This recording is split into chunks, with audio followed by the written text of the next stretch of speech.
नमस्कार, मैं हूं रविंद्र जैन और आप देख रहे हैं मुंबई मास टाइम्स। आइए देखते हैं आज की मुख्य खबर।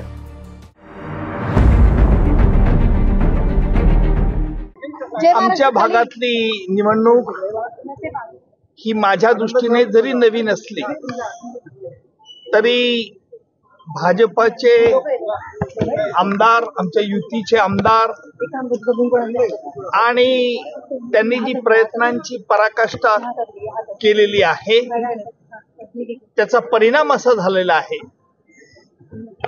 की माझा राजकारणातला जन्म हा 4-5 दिवसाचा असताना जे काही छापून आणि बाहेर बोललं जातं विरोधकांकडनं, याचाच अर्थ माझ्या उमेदवारीचा त्यांनी धसका घेतला आहे एवढं मात्र मी अनुमान काढू शकतो। आज उमेदवारी अर्ज भरल्यानंतर मला लोकांच्या भरण्याच्या अगोदर लोकांचा जो प्रतिसाद मिळाला तो पाहून माझ्या वकिली व्यवसायातही एवढा प्रतिसाद मला मिळाला नव्हता।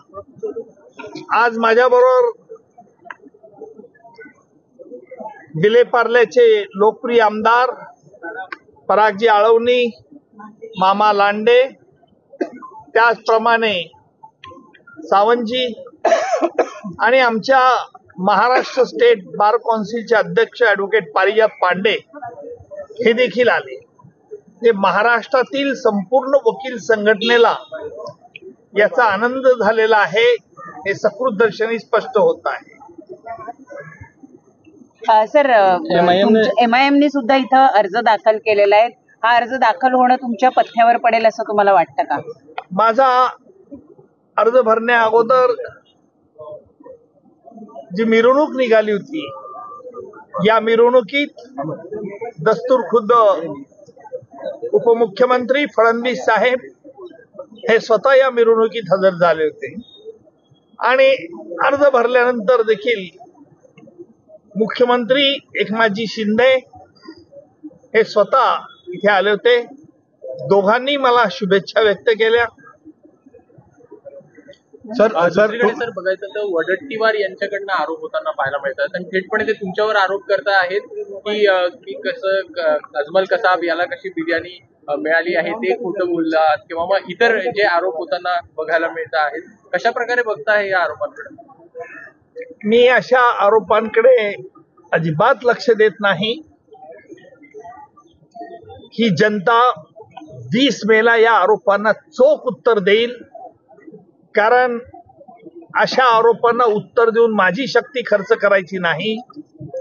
जनतेपुढे मी काय केलं आहे हे सगळ्यांना माहिती आहे, त्यामुळे अशा आरोपांना उत्तर देऊन माझी ताकद खर्च करण्यापेक्षा मी सकारात्मक दृष्टिकोन ठेवतो आणि तुम्ही बघा यापुढे काय होतं। सर तुमच्या समोर मुरलेला उमेदवार आहेत राजकारणात मुरलेल्या, तर तुम्हाला ते निवडणूक जड जाणार नाही का?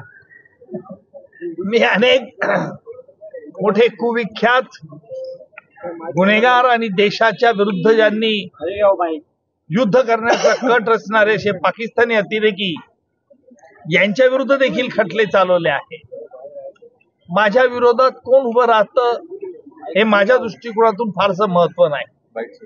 माझ्या दृष्टीने महत्वाचं एवढंच आहे की आमचा पक्ष भाजपा, आमच्या देशाचे पंतप्रधान नरेंद्रजी मोदी, गृहमंत्री अमितजी आणि मोदी सरकारने जी काही सामान्य जनतेकरता जी काही चांगली कामं केलेली आहेत व त्याचप्रमाणे आंतरराष्ट्रीय स्तरावरती आज भारताचा जो दबदबा निर्माण केलेला आहे, भारत हे एक आर्थिक महासत्ता बनण्याच्या मार्गावरती आहे, हेच मी लोकांना पटवून देईल। माझ्या वकिली युक्तिवादामध्ये मी सामान्य जनतेपर्यंत हे पटवून देण्याचा प्रयत्न करेल की भाजप आपल्याला का हवी आहे, आपल्याला मोदी सरकार का हवं आहे, याच प्रायोरिटीज आज माझ्याजवळ आहे।